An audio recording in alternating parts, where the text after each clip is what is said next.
Hey everybody, and welcome to Nerd Dad's Gaming Lair. I think my audio might be messed up here. Hopefully you can hear me. There it goes. Welcome to Nerd Dad's Gaming Lair. Tonight we're going to be playing Shenzen I.O. So this is a pretty tedious game by Zachtronics. I don't know if anybody out there has played anything by Zachtronics previously. Hold on, Peyton. Bubba's about to go to bed, so I can call you here in a minute. Let me tell Mama. Okay. Anyway, this is a game by Zachtronics. So if you haven't played this before, they seem to be like really thorough in how they build their games.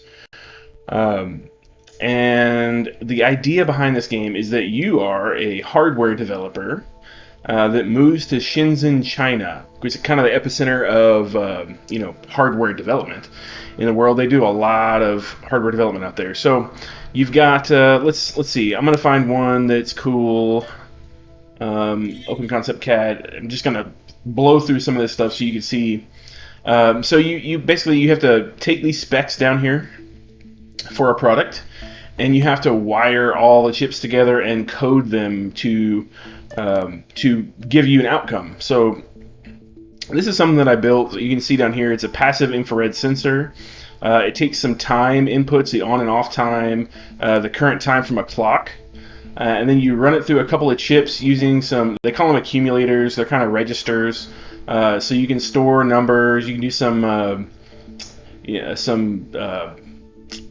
like conditional statements in here, some basic math. It's very small, like basically assembly language that you have to learn to do this. So you put all that together and you can, step through it and see how it flashes around. I'm just going to full simulate it. So the idea behind this particular thing is that if the current time is between the on time and the off time, it will output an alarm when this sensor reaches a reading of 20. So I've coded all this up, and you can see it runs through the code, and I get the output correct. So the alarm output is what I'm trying to generate, and based on the inputs that I'm getting, I'm able to generate this alarm output correctly, and it runs through that. And at the end of it, it's based on, you're graded on your production cost, your power usage, and your lines of code. So it's not super complicated, but it is kind of tedious in that you're having to code to play this game. The other cool part about it is that it has this, oh yeah, here it is. It has this whole like user manual that's related to everything about this game. And I think I was reading or watching a YouTube video of someone else playing this.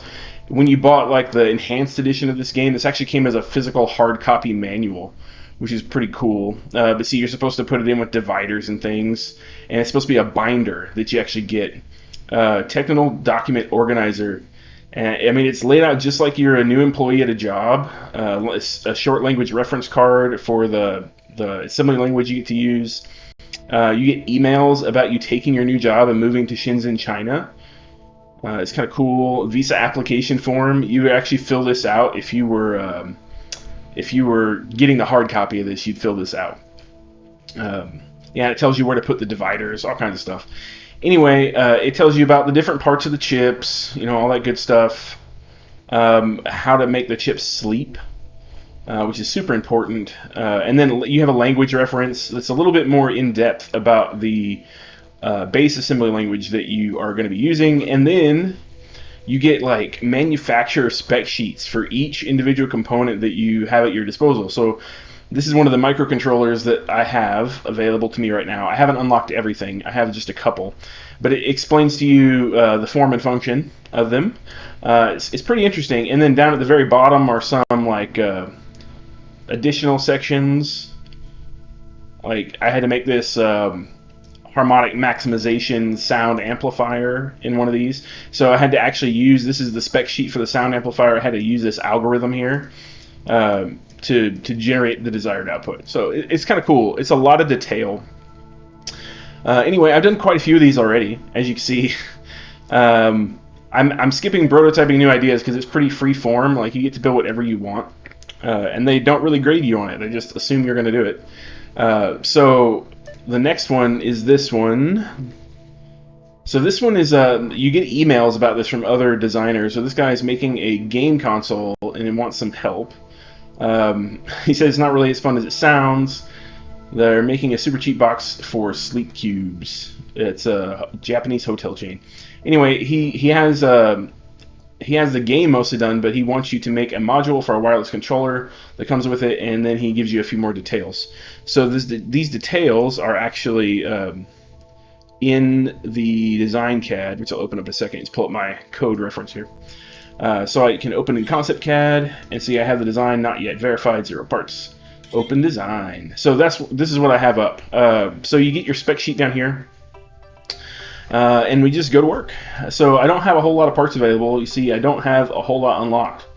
There's a whole lot of parts and pieces that I don't have yet. I have the base microcontroller and then a little bit bigger microcontroller, a bridge, and then a note or a blank, which I'm never going to really use the blank.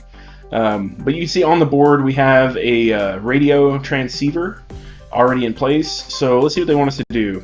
X and Y are simple inputs connected to a joystick. That's these two. A and B are simple inputs connected to a button. That's those two.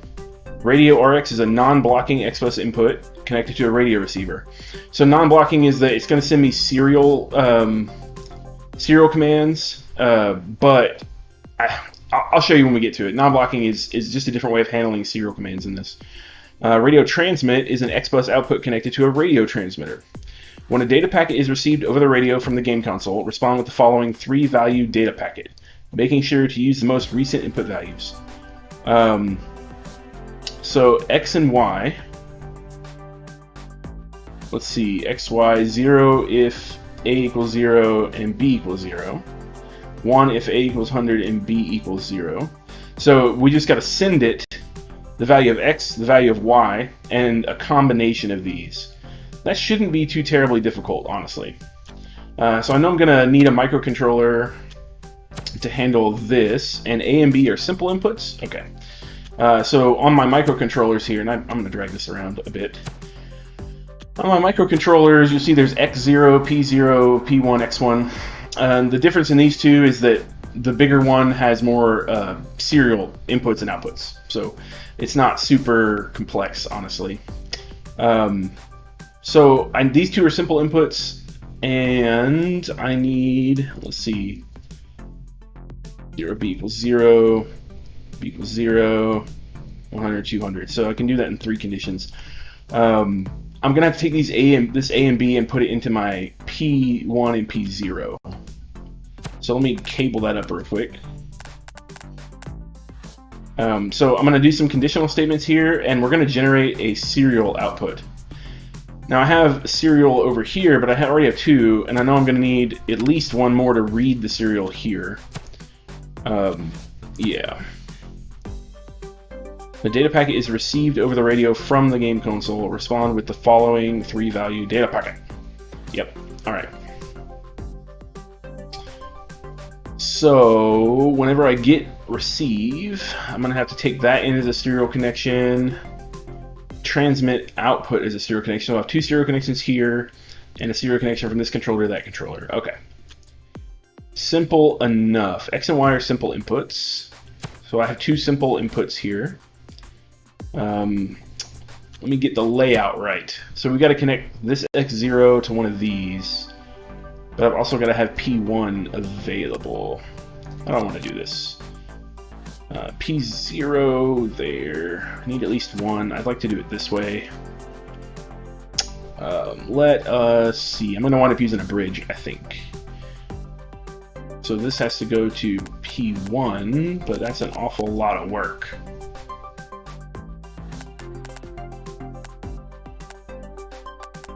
Okay, I think I can get this if I do it like this. Alright. I'm going to bridge here and take this X0 to X2. And then I'm basically just going to hook these serials together. Alright. So that should give me the base chip layout that I need. So I'm using 2 microcontrollers, one smaller than the other, a couple of serial buses. Alright. So first thing I'm going to work on is getting the right output here. 0 if A, P1. Alright. 2. How do I want to do this? I'm gonna make a conditional statement over here. So we're gonna get A and B if A plus B. All right. We're gonna poll for that and return it. Okay, because I have to get the value in real time. So I'm not gonna poll for this until I have, yes, till I have data. All right. So I'm gonna XLS. I'm gonna sleep and wait on X0. XSL. No. XL. Yep. I'm looking at my code reference real quick. The one I want is SLX, not XSL. SLX. X0. So I'm gonna tell this chip to wait to do its operation until I get a data packet from X0. And when I get a data packet from X0, I'm going to poll A and B. So I'm going to grab the number from A, grab the number from B, and do some conditional statements with them in order to make this work. So my conditional statements need to, this little box down here, I need to be able to output certain things. If A0 and B0, so 0 of nothing, I need 4 conditional statements basically. So let's see. I need to compare these with comparison operators. I'm going to use TGT, so that's greater than, basically. If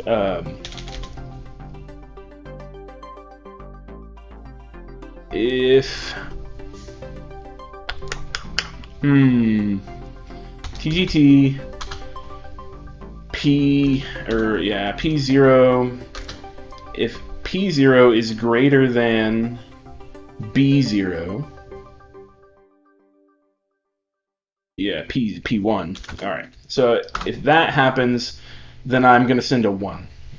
So this plus makes it a conditional statement, and I'm going to move 1 to the ACC. All right. So that takes care of my second line here, and then I can inverse that here.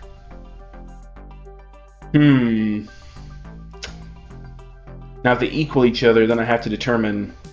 Okay, yeah, I've got an idea. We're gonna skip this, go on a whole different route. We're going to say that if P0 and P1 equal each other, TEQ, P0, P1, jump to equal, and I'm gonna write a label for equal. So what's going to happen if those two, if A and B are the same thing, it's going to go do a conditional statement down there at equal. Now, if, okay, yep. Now I can do TGT P0 if A is greater than B, then I want to move 1 to the ACC. If it's not, then I know I've got the inverse of that, and I need to move 2 to the ACC. Now down here, if they are entirely equal, I may need a bigger chip. I may have to run 2 of these bad boys. I'm going to do that. Okay, we're going to drop this chip for a bigger one. Yep. That's what's going to happen. We're going to move to the bigger chip. I need more space. Okay. So, yeah. Select 0. Yep. Okay. And I gotta move. I forgot. I gotta move X0 to null, or else I can't read this. All right. EQL. So if they're the same, I'm gonna ask it if it's 100. So if it's 100, TEQ Q P0 100, then I know that I need to write, it's going to be option 3, so I need to move 3 to ACC. If it's not, I move 0 to ACC. Alright, so that gives me all my 4 conditions, and then I want to sleep again.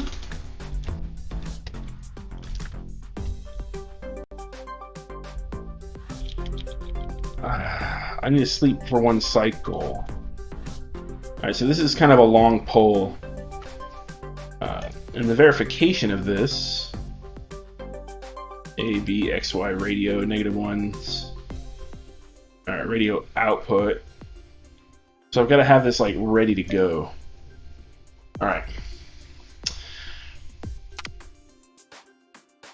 Okay. Then I can move ACC to X1 and sleep 1. Alright, so what's going to happen is I'm going to get a packet on X0, actually, X1. I'm going to move it to null, so I'm going to drop the information I get. And then I'm going to, yeah. I'm going to do some conditional statements to see. Yeah, and because I'm not getting any packets, obviously. So I'll show you how this works. Move 1 to X2, sleep 1. Okay, blocked on right. Oh, because I can't do it. Move 1 to X2, move X2 to null, sleep 1. I think I can do that because I'm doing a read and a write. See how they're exchanging information with each other constantly? So basically I'm telling this, go poll your friend here and tell me what I've got.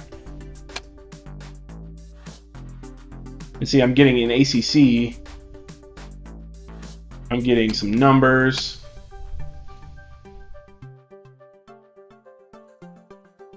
A lot of 3 in there. I'd like to see some other ones. Let's see, that was A and B, so there's 3. I should be getting just a second's worth of other conditions here, basically.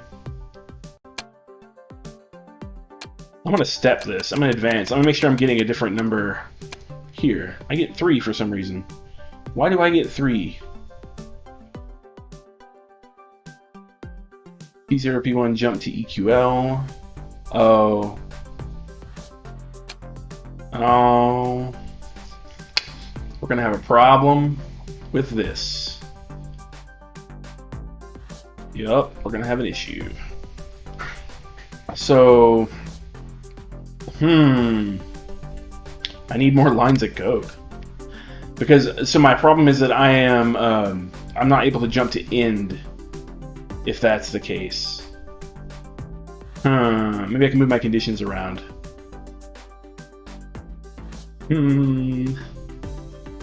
So I'm writing a 3 because it almost always equals one of these equals 100. So I would need to jump to end here, but I don't have enough lines to do that. Dang it. Okay. That's going to be a pain. I don't have enough lines to write here either. Maybe I need 2. I'm going to have to do 2. 2 conditional statements, I think. I'm going to need 3 chips to make this work. Ugh, rough. Okay, I can make it happen. Okay, so we're going to break this into 3 chips. So I'm going to take these,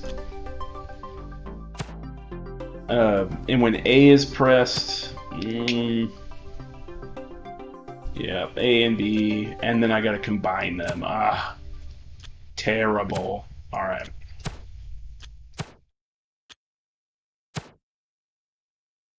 Okay, so I've got to get the. Gotta get these. And P1 here. So I'm gonna have to use these 2 chips to do comparison operators. For 2 conditions each, and then send data over the serial bus, assuming the conditions are met, to this chip, who will be my final output. That's just a nightmare, but you know, do what you gotta do. And we're gonna use X3 since that's gonna be the closest available serial bus. All right. X0. Ah, that's not going to be good either.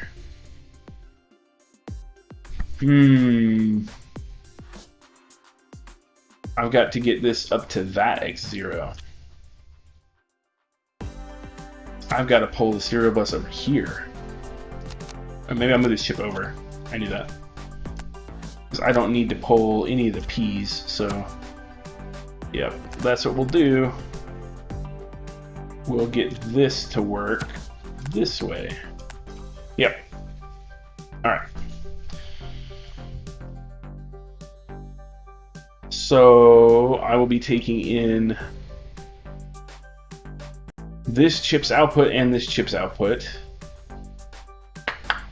through here. I don't like that very much at all. So I'm not going to be polling these. Okay, that's okay. We'll see what it does. So I'm going to move one to X1.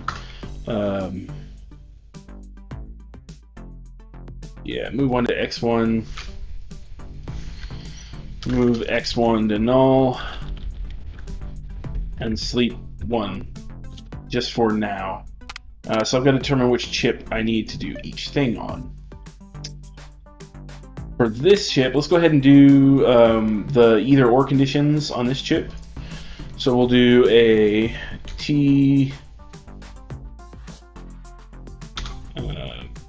TEQ, well, sleep SLP SLX X1 X0, and then we'll move X0 to null, and then we will do the conditional statements. Okay, so I want to compare if they're both the same.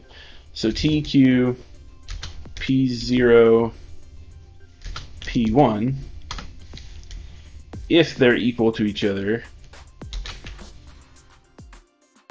then I want to know which one's greater than the other. So I don't think we can do like nested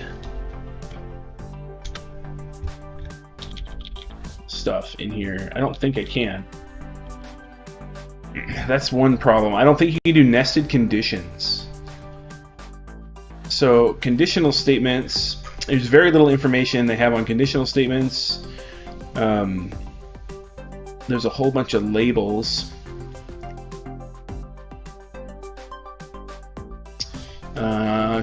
I got an idea. TNQ, we'll do it opposite of this. TCP, TLT, TGT, TEQ. First, greater than, less than, compare. Disable, disable, enable, enabled. Alright, so I'm going to use the TCP function up here.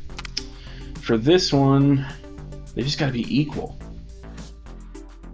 It's either going to be a 1 or a 2.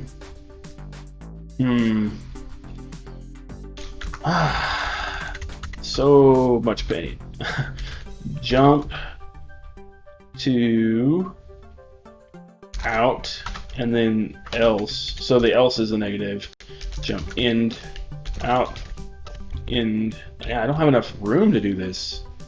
There's just not enough room on these chips to compare these numbers accurately.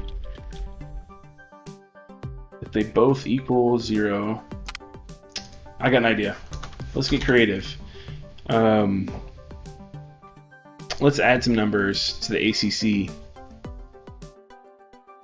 So let's move P0 to ACC. We're going to use ACC to do comparison. 0, ACC, add P1. So if it's 100, I know that it's the same. If it's not, it could still be 100 if it's only one of them, or 0. It's only 0 if it's both of them. And P1, so if it's 0, if TEQ 0 ACC, write a,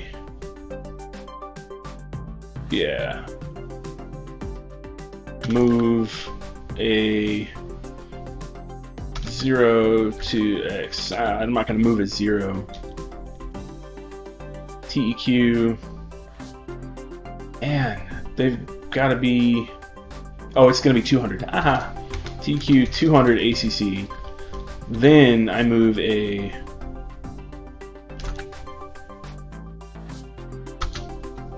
three. So this is my 0, 0s and my 100, 100s. To x0. Sleep 1. So I'm going to add the two numbers together. If it equals 200, I know I've got condition 3. If it equals 0, Q 0 ACC, move 0 x0. Okay, so that's good enough there. Let me see if that polls. Yeah, it absolutely does poll, except for part is not sleeping. Because I am trying to write when there's no data on my export. It works all the way up to that point.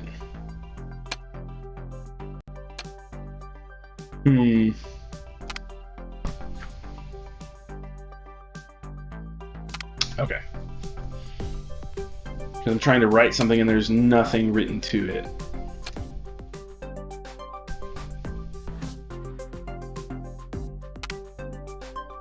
I'm just going to do this. Forget this mess. We're going to move a 0 to it whether it makes a condition or not. Okay, so that always works.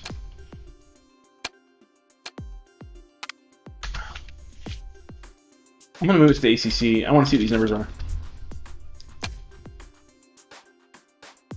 So it's a 3 when it needs to be a 3. Alright, so we're going to build this chip to do the other two conditions, which are these in the middle, 1 and 2. So SLX X0, move X0 to null. Alright, so if it equals 100, it's got to be one or the other, right? Yes. Okay. So I can do the same standard thing here.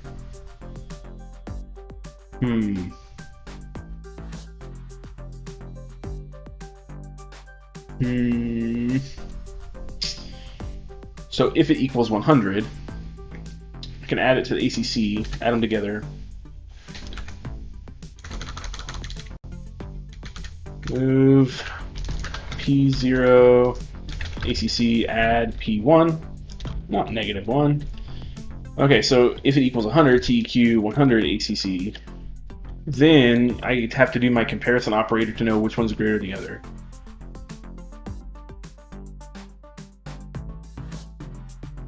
But I can't nest my condition statements. That becomes an issue. I could use a bigger chip up here. I may have to do that. Dang it, I'm gonna have to do that. We'll pull a bigger chip. So my pricing is gonna be like super ridiculous on this build.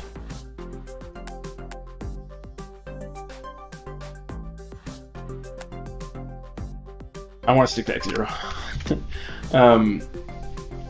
Jump to compare, else jump to end. So compare is going to be here, end is going to be here, and we'll there's always something to write because I've got zeros down there, so just sleep one. Okay, so I'm going to do the comparison operator to tell which one's bigger than the other. TGT P0 P1. So if P0, if A is bigger than B, we send a 1. If not, we send a 2. So move 1 to X0, If not, we move to X0. And that should...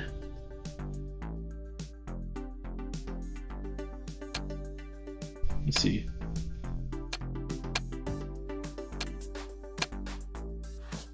Y... X1 to ACC. I'm not polling anything. X0, X0. 0 null. Let's step. Okay, so I'm sending my 1 out.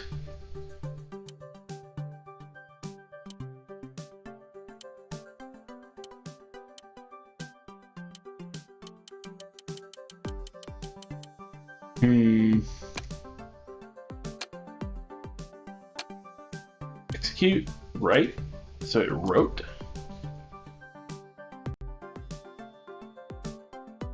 Move P0 ACC. It just really did not like that.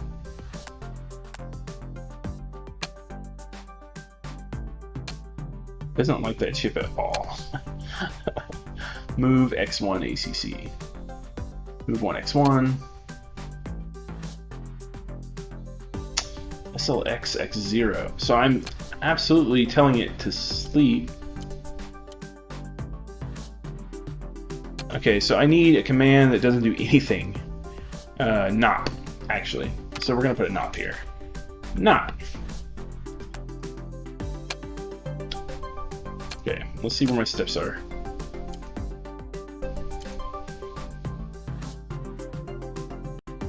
But I'm sleeping for X0.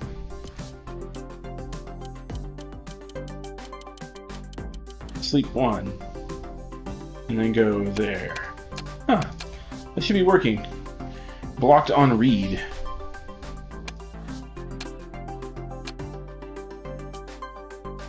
Okay, I'm writing. I'm moving my sleep. Why is this one incrementing and that one's not?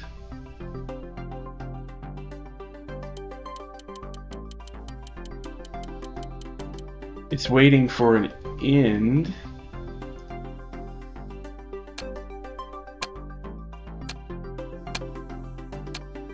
Should be working.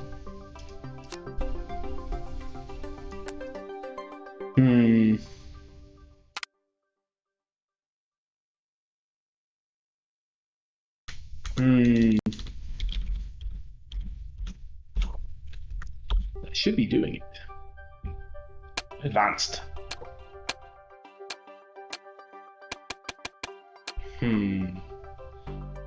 Step.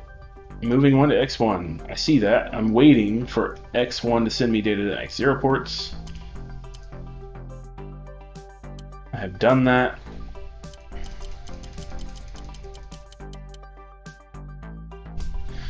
Can I combine all this on one chip, maybe? Dang it. Alright. Can I do it in one chip? If I'm waiting for that data, I've got to have somewhere to write it to. Is the problem that I only have 2 P outputs. So I've got to have a chip handling that for me. I only have 2 P inputs over here too. So I'm going to have to do all this with the X bus.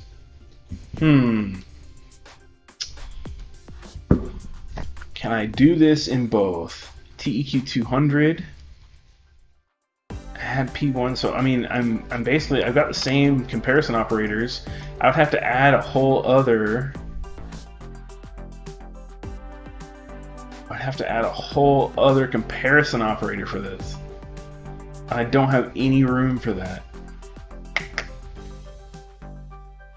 Don't have any room for that at all. I don't have enough. So I have to do it on 2 chips. And this one is the one that's more conditional, for sure. So how am I going to poll this? I mean, I could poll it on 2 chips. 2 individual chips again. That becomes a whole other thing.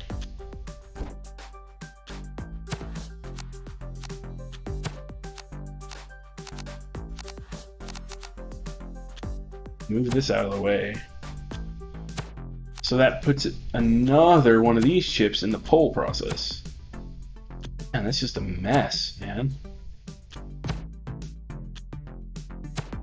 So that's talking about running this x0 to this x1, and this x0 to this x1.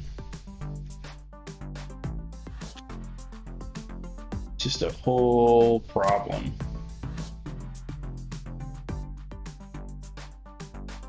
Not a fan of this plan. I'll put this here.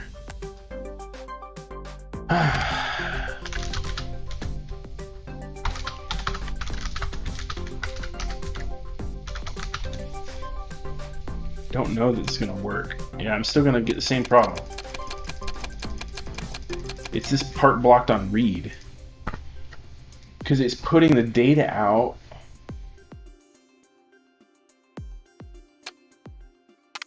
Oh, end.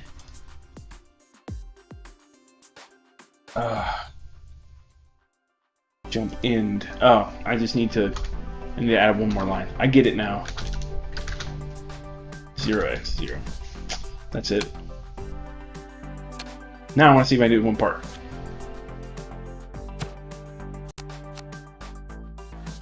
Let's move this one off. I'd really rather do this with one chip. Okay, can I do this with one part?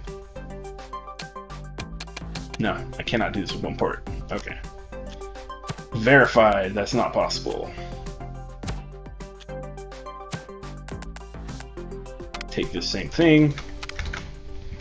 Alright, so I can do it with this. So I get a 1 or a 2 or a 0 here.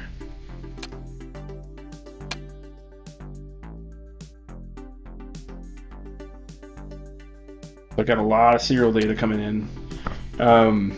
So now, man, I think I'm just gonna forget a bunch of this mess. I've got serial inputs here off of this. And I've also got P inputs to take in.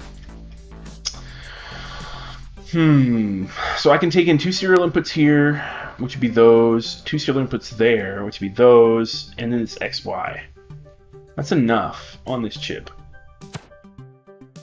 So the XY, I mean, that's simple. I don't have to screw with that very much. Here's what I'm thinking. I need to get to my P input over here, but I don't have any room.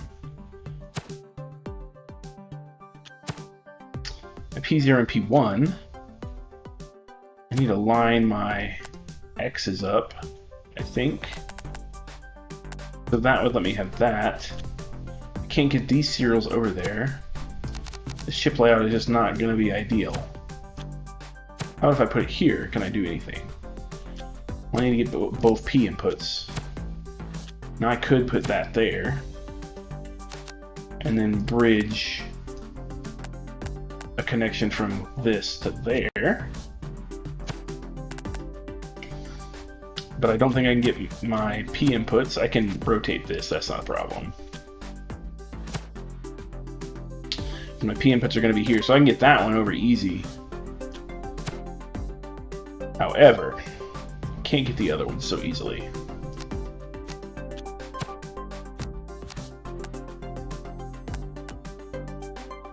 My RX is going to just be in the way, for sure.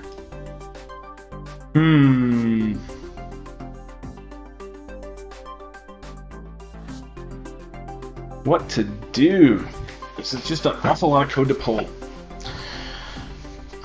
I could pull that whole setup with just the one chip. I could do that.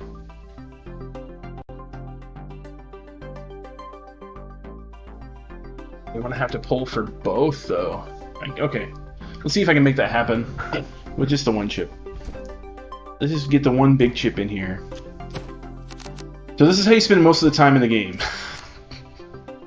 Like, just trying to figure out how you want to lay this junk out for best use. Those are easy.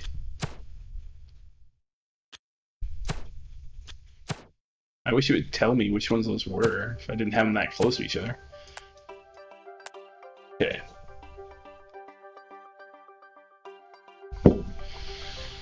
X3 and X0.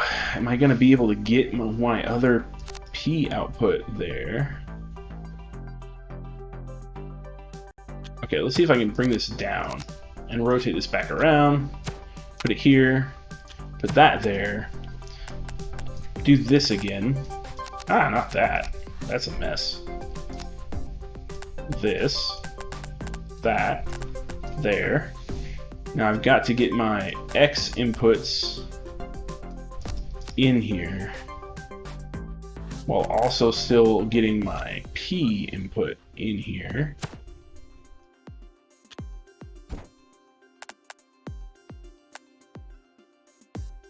So I've got to get one of these to X3 and one of these to X2.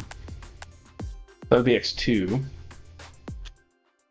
But that basically ruins my path to X3. But I need both serial connections.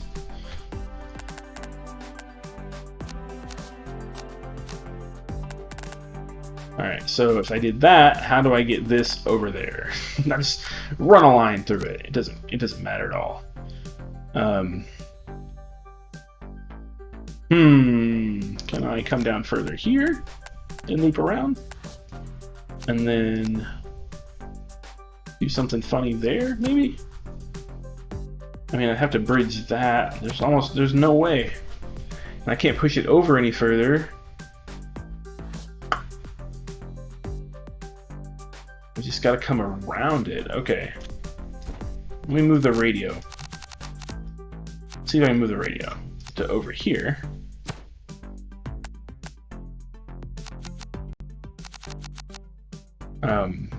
If I do that, I can take this one into P0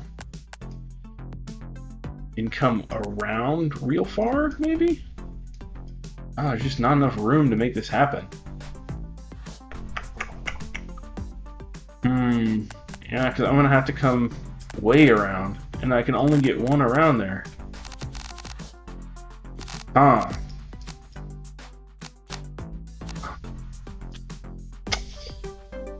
This? No, that's not going to work any better. I need these P inputs to be super close over here.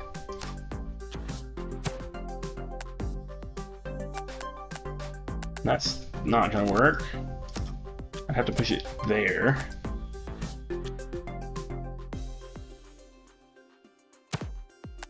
In order to get the most out of it. Okay, that's as good as I can get it, man.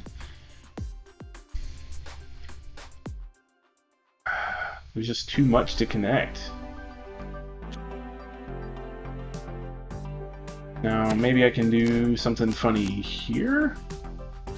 My P0 output, where I can get my X output down lower. Yeah, I mean, I could do that, I guess. But my X output's lower now. For one of them.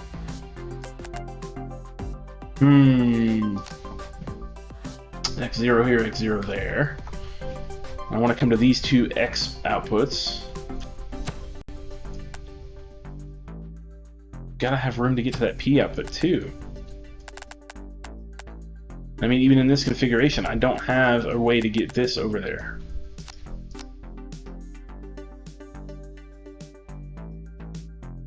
There's just not a means to do that. Maybe if I move this up. We'll get there. At some point, we'll have this chip designed. Alright. If I do that, these go away for that. That's okay. Let's cable this up and see if we get different results at all. So I've got to get over to P1, and in order to do that, I'm going to have to cross X3. But I can only cross X3. Why didn't I see this before? I could do this so much easier. Look at that.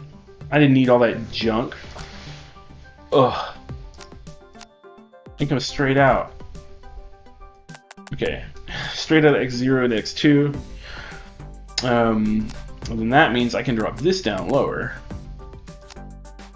So let me jump a trace over that. Alright, so I've got to have a jump point over this. If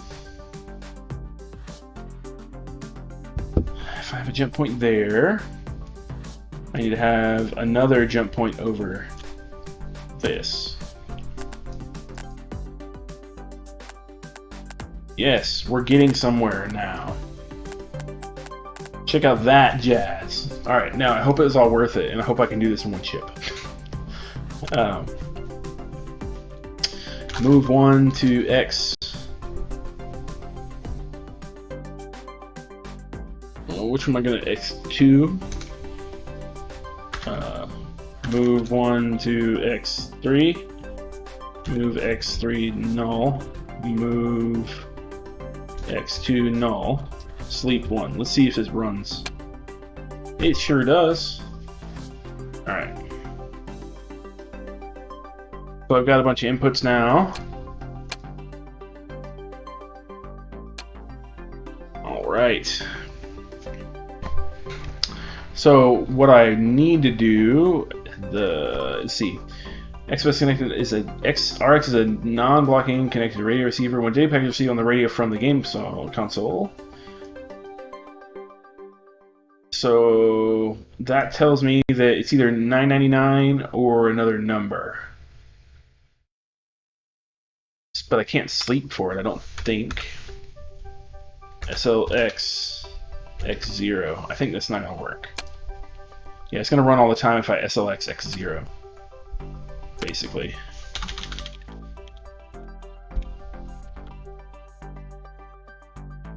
Move X0 to DAT.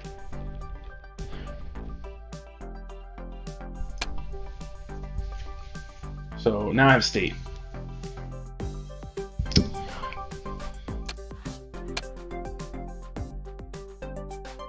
Alright, we're getting somewhere. If DAT is... we input the value of... I gotta compare X2 and X3. It's either gonna be 1, 2, 3, or 4. But never both at the same time. Right? Right? X2 to null. 3 to null. Either 2 and a 0, 4 and a 0, 4 and a 1. It can't be any of those things. So I've got to ACC and then add X2. Let's see what that does. Yeah, that's going to give me the number I want every time. Great. Okay. So now I want to do a conditional statement, TTT, X0, EQ, X0, -1, TEQ, -1, X0. Then I want to write out some things. I'm going to write out the state of following 3 data packet, X, Y, and the number. So X is P0. So we're going to move P0 to X1. Move P1 to X1. And move ACC to X1.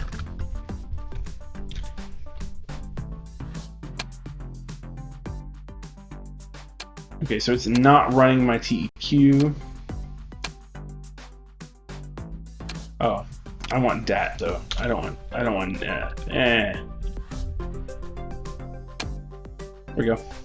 Look at it work. After all that mess, look at it just work like a champ. Yeah.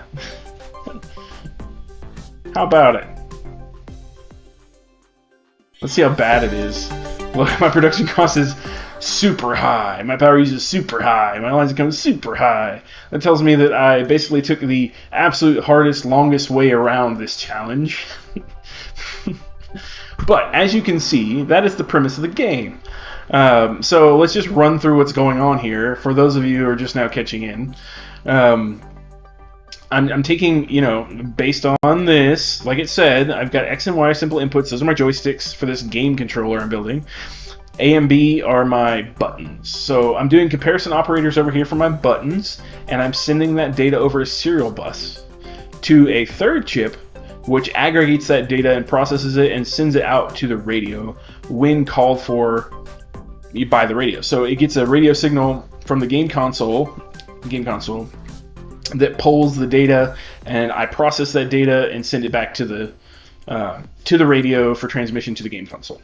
So it all functions. I'm happy with that. Like I said, it was massively overcomplicated, but that's okay. Yep, it functions just fine. Hopefully I get a new chip out of this. Thanks, I owe you one. Alright. Feel the connection and get ahead. Are you lonely? Do you feel isolated and disconnected from the world? Well, it is 2020. Alright. Tag your it. What's this? Acquaintance. Let's see. The app.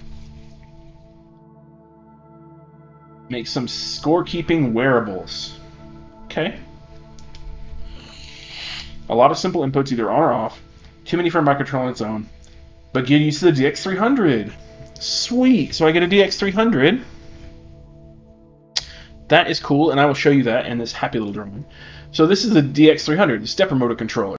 So it sounds like we're going to be using this stepper motor controller for my simple inputs. So we're not going to use it outside of its normal use case, it sounds like. Open concept CAD. Open design. All right. Man, there's a whole lot of requirements here. Ooh, I got a whole bunch of things. I got a 200p14. Let's pull this back over. What all did I get? I got the DX400 or DX300 microcontroller, motor controller. I got random access memory now, and I'm guessing that's read-only memory. Yeah, RAM and ROM.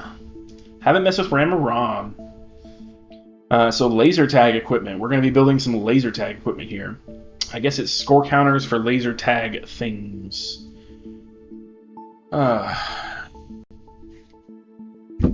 Hit is a simple input connected to an array of laser sensors on a vest.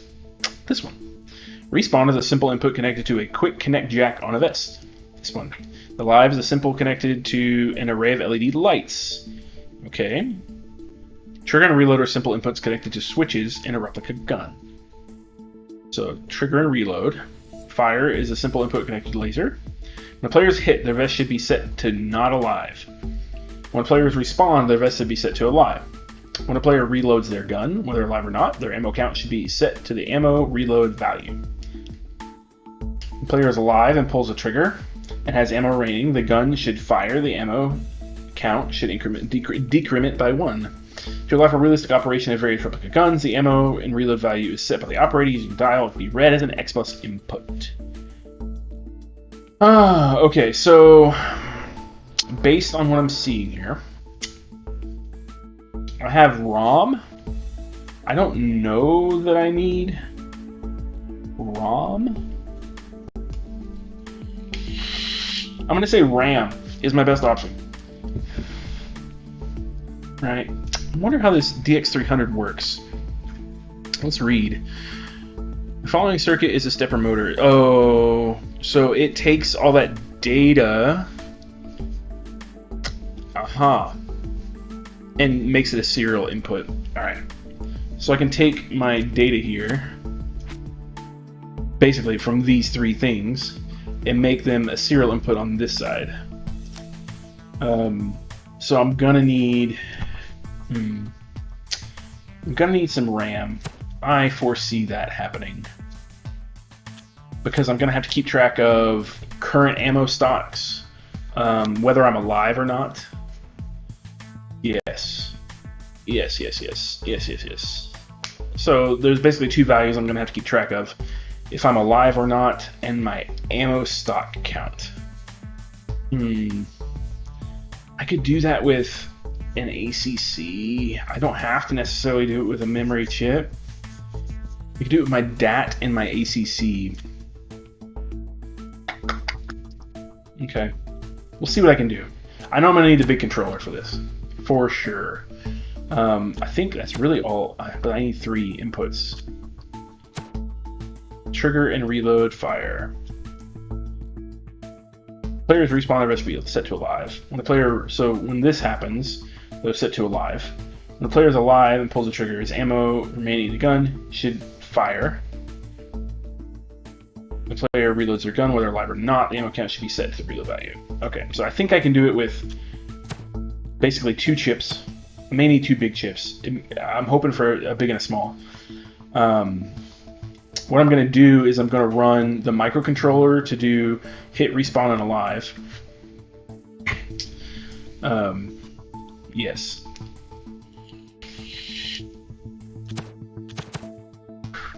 Yes. Okay. Yes. I think. Hit, respawn, alive. You gotta figure out how the microcontroller works. Because I see the serial connection.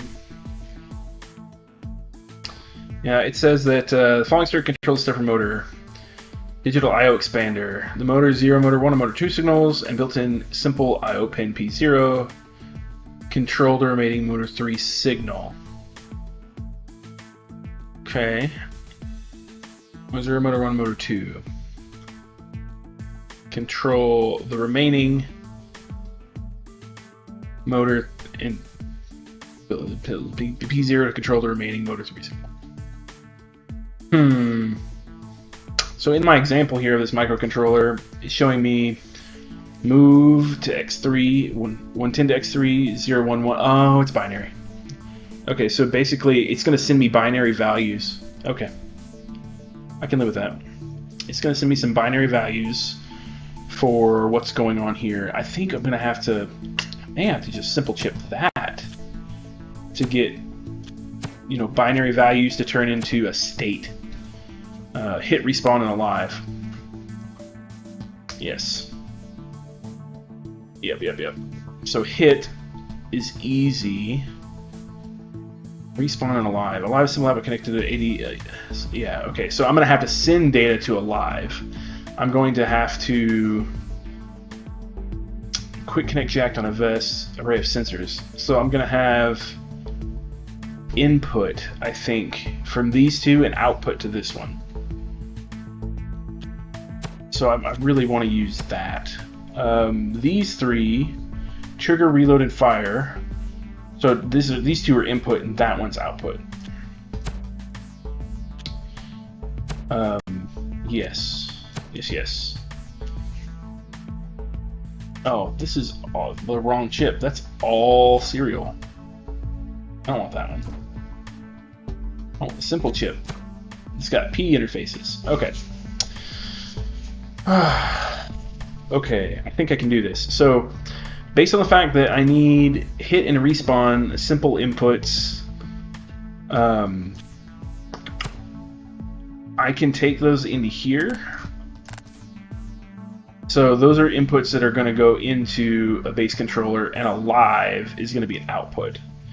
When a player reloads, when a player's alive, respawn, player's hit, their vest should be set to not alive. So basically when this comes in, I need to send out a 0 to alive. Otherwise I'm sending out a 1. Oh, I don't want to simulate that yet. I want to look at this. So here's my simulation. Hit. There's so much to look at here.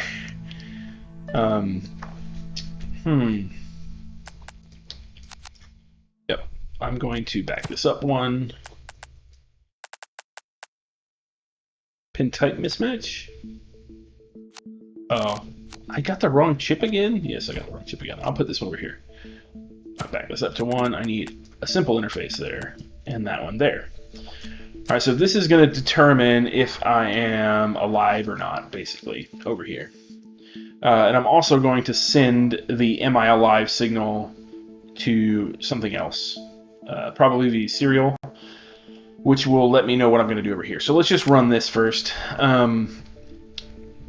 So when I get hit, I should be getting, so motor 0, move 0 to P0, 0 to P0, motor 3, motor 1, 2, 0, 1, 2. All right, so in order to make motor P2 go, I am going to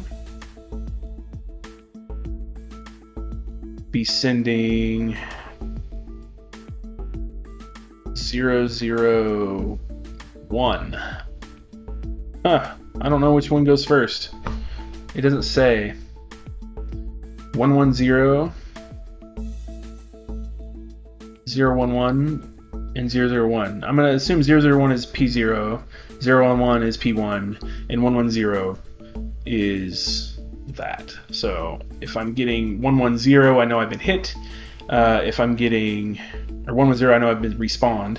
If I'm getting 0, 1, 1, I know I've been hit.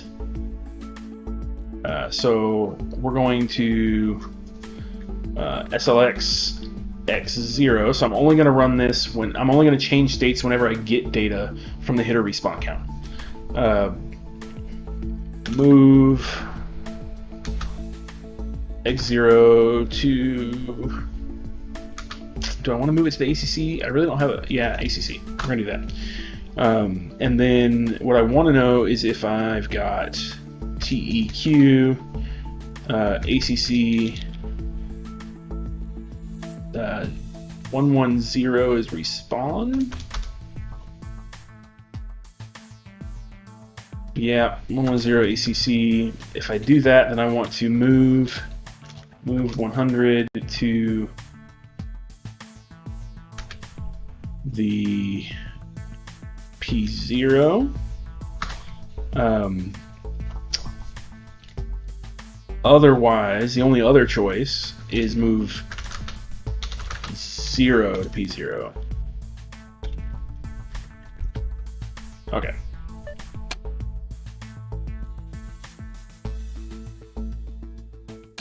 So is it a simple, is it non-blocking? Shouldn't be non-blocking. 100 to ACC. 100. 10. Oh. Well, okay. 100.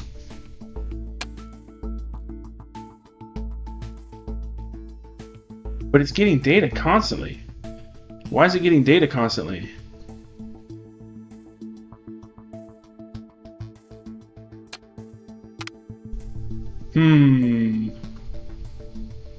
Shouldn't be getting data constantly from this microcontroller.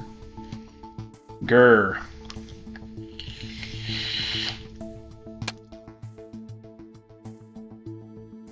Yeah, it's 10 for this one. I guess it's just 1 for P0.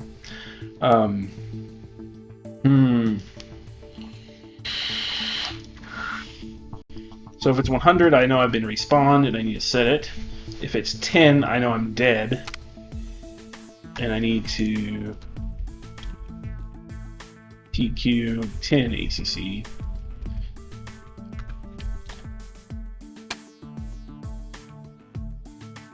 Here we go.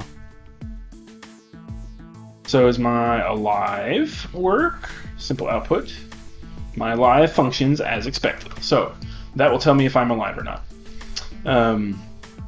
That's good because in the next part over here, I need to know what I'm doing if I'm alive. And I have this bigger chip because I'm going to use DAT to hold my ammo value. I think I'm going to use DAT to hold my ammo value. Maybe. I may just use 3 small chips. Alright, so their vest should be set to alive. I got that. When players hit, their vest should be set to not alive. When a player reloads their gun, whether alive or not, their ammo count should be set to the ammo reload value. So I'm going to use a separate control. I don't want that one. I want this one. So whenever P1 gets 100, man, that's not The reload button is simple, right? Trigger and reload are simple, connected to switches on a replica gun. Okay. I'm just going to pull it every second. That's all I can do. So whenever this is touched, I want to reload my ammo count to 5, basically. And yeah, I'm going to stick this here because I can just get fire around it. I'm going to put fire over here, potentially. Yeah. Yep, okay.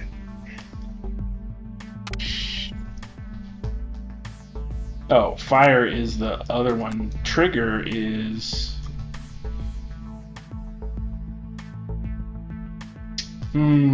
that's not going to be good. So... thinking out loud. The fire button should mix these two, so that's going to be on another controller, basically. Yeah. Pulls the trigger only when they're alive. When they pull the trigger, will it be decremented by 1? If I want to use ACC for that, so reload, trigger decremented by 1, but I'm only going to do this if I'm alive. Basically, I'm going to have to run this through a bigger controller. I don't have enough inputs. So trigger and reload.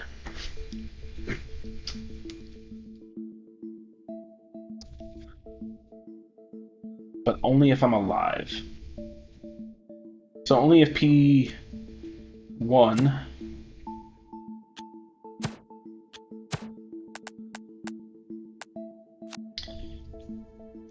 I think I can do this in a smaller area. Let me back it up. Okay.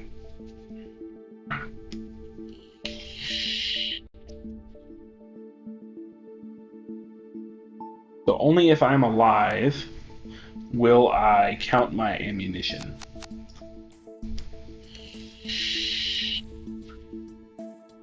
Otherwise, I'm not going to take action at all. Okay.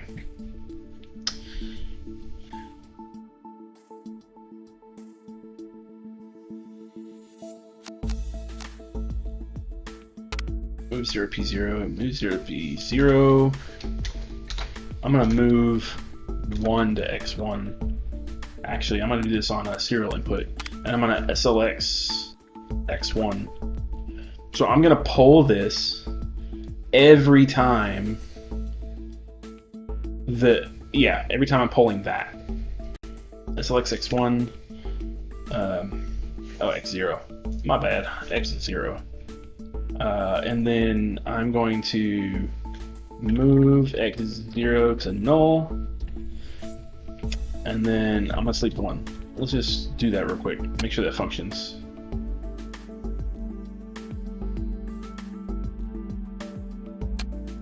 So reload should always work. This will be my... such a pain. I'm going to have to do it with P1. I can loop out from P0 and P1. P0 to P0. Such a pain. So TEQ 100 P0. If P0 is active and the trigger is pulled, I will decrement my ammo.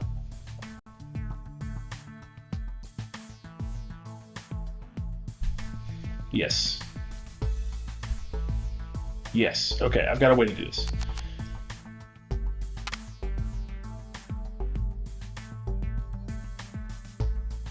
If that is done and my trigger is pulled, I will decrement my ammo.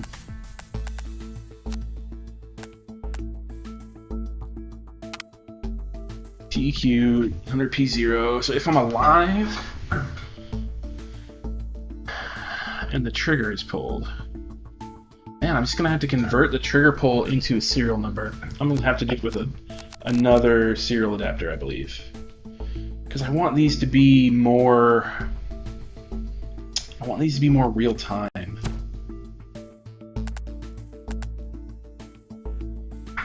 It's really the only way to do it. Okay, so if I'm alive, I don't have to pull and read these, right? No, I don't. I'm concerned about my fire button, though. I gotta think through this. We may have to stop here so I can think through this. Some of these things get complicated. I know that I've got my hit and my respawn and alive working. That's simple. Not hard at all. Very little lines of code there. I do, however, need to...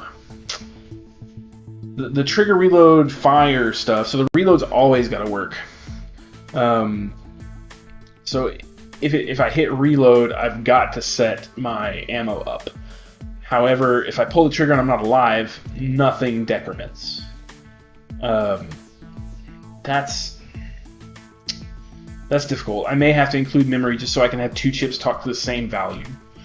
And then fire only works also whenever you're alive. So pulls the trigger. So fire outputs, basically. Fire is an output of this. Anyway, I think I can work this out. It's, as you can see, very tedious game. But if you're into tedious games with a lot of detail, highly recommend you pick this up. It was actually part of a Humble Bundle not that long ago, and that's how I got it.